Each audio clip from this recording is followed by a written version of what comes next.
2020년 1월 7일 미국 온라인 커뮤니티 레딧에서는 한 이용자가 삼성 스마트폰의 보안 서비스와 관련해 삼성이 기본적으로 제공하는 보안 프로그램을 실행하는 과정에서 중국 서버와 데이터를 주고받은 기록을 발견했다며 통신 기록을 공개해 큰 파장이 일어나고 있다. 삼성전자가 현재 기본 애플리케이션으로 제공하고 있는 디바이스 케어의 중국 보안업체의 프로그램을 사용 중인 것으로 드러나 논란이 일고 있는데, 이번 논란은 불과 일주일 전 같은 커뮤니티에 디오비라는 이용자가 샤오미 IoT 기기의 취약점이라는 글을 게시하고 얼마 지나지 않아 또다시 비슷한 보안 문제로 논란이 일어나 사태를 더욱 증폭시키고 있다. 또한 이 이용자는 프로그램 실행 과정에서 어떤 데이터를 주고 받았는지는 공개되지 않아 섣불리 백도어나 스파이웨어라고 말하기는 어렵다고 말하며 보안 때문에 화웨이나 샤오미 등 중국 브랜드를 피했는데 동일한 개인정보 보호 위협에 노출되느냐고 지적하며 삼성전자 측에 최소한 해당 기능을 기본 제공이 아닌 이용자 선택 옵션으로 빼라고 요구했다.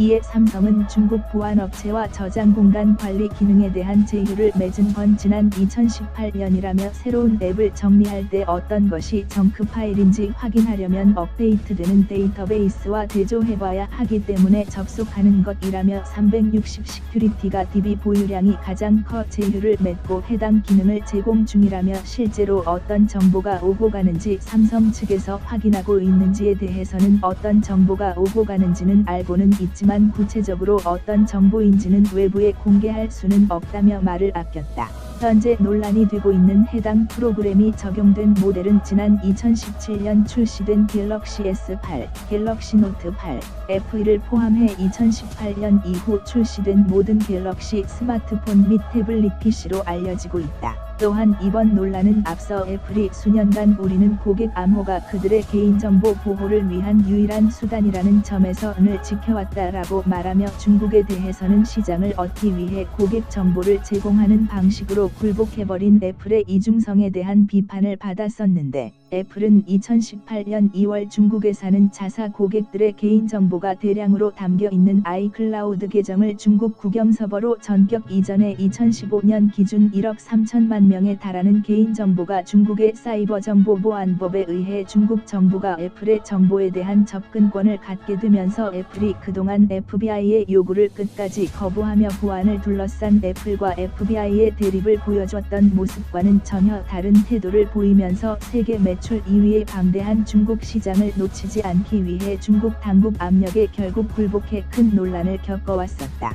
또한 중국은 사이버정보보안법 외에도 반간첩법, 국가보안법, 반테러법, 국가정보법 등 다양한 법을 통해 개인정보를 통제할 수 있는 것으로 확인되고 있으며, 틱톡, 위챗 등 다양한 앱을 기반으로 빅브러더, 감시사회, 인권 침해와 같은 AI 기술을 지속적으로 발전시켜 자국민을 통제하는 수단으로 활용하고 더 나아가 세계 각국의 개인, 기업, 국가 등 다양한 정보를 수집하고 있다.